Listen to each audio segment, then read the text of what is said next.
মামনি, কি তুমি কোথায় আসছো? কান্তাজি মন্দির, কান্তজি মন্দির, ইসকন মন্দির। ইস্কন মন্দির।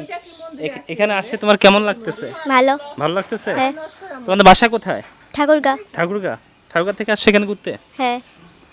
দিদি আদাব, হ্যাঁ তা ভালো আছেন? জি ভালো আছি। আপনাদের বাসা কোথায়?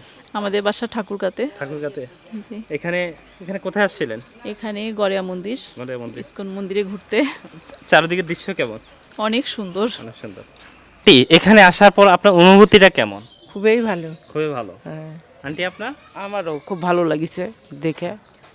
কেমন, মানে চারিদিকের দৃশ্য কেমন? দৃশ্য ভালো, সব রকমই আছে দেখার মতো। আপনারা এখানে কেন আসছেন? আমরা দেখতে আসছি বেড়াতে। দেখতে আসছেন? হ্যাঁ, আপনাদের বাসা কোথায়? আমাদের বাসা হচ্ছে দিনাজপুরে। দিনাজপুরে। দিনাজপুর ফুলবাড়ি। আপনার বাসা ফুলবাড়ি? হ্যাঁ, অনেক দূর তো। বাবার বাড়ি ফুলবাড়ি আর বিয়ে হয়েছে ঠাকুরগাঁয়ে। ঠাকুরগাঁয়ে।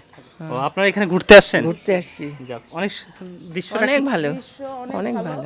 এখানেও মনে হয় অনেক দূর দূরান্ত থেকে লোক আসে। হ্যাঁ, আসে। ও, যাক, আমরা কিন্তু অনেক দূর থেকে আসছি আসলে দৃশ্যগুলো দেখার জন্য, ক্যাপচার করার জন্য। আসলে আমাদের অনেক ভালো লেগেছে।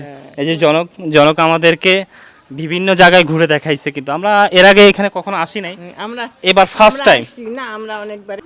এখানে আসি অনেক ভালো লাগে, মানে চারপাশে কি সুন্দর প্রকৃতির হাওয়া, মানে বাসা থেকে বের হয়ে বাচ্চাকে নিয়ে এখানে আসি মাঝে মধ্যে, খুব ভালো লাগে। মানে পরিবেশটা অনেক সুন্দর, দেখেও অনেক ভালো লাগে, শান্তি লাগে। অসংখ্য ধন্যবাদ।